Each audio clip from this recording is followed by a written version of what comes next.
I want you to say into this phone, there's a bomb in Centennial Park. You have 30 minutes. The new Richard Jewell movie in the center of a media firestorm tonight.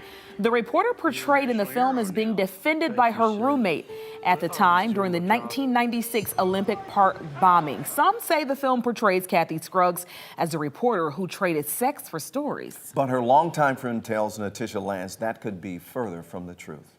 Kathy was not the type person who would ever have violated rules or ethics or anything like that. She would never use sex to get a story or get a source. Penny Furr met Kathy Scruggs 25 years ago. At the time, Furr was a defense attorney in a gang-related murder trial. Scruggs was covering the case as a reporter for the AJC. After the trial, the two became fast friends and eventually roommates. Penny says the Centennial Olympic Park bombing happened about a year after the pair moved in together. She learned Richard Jewell was a suspect long before it splashed across headlines.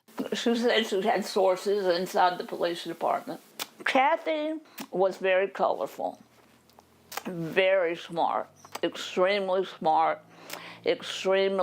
driven, and just a very hard worker. Penny wants Warner Brothers to warn viewers that the movie is based on a true story. However, all of the events are not completely factual. I think that's the least they can do.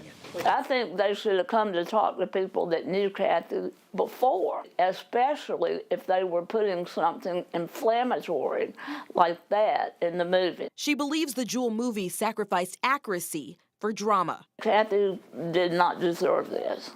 She did not deserve this.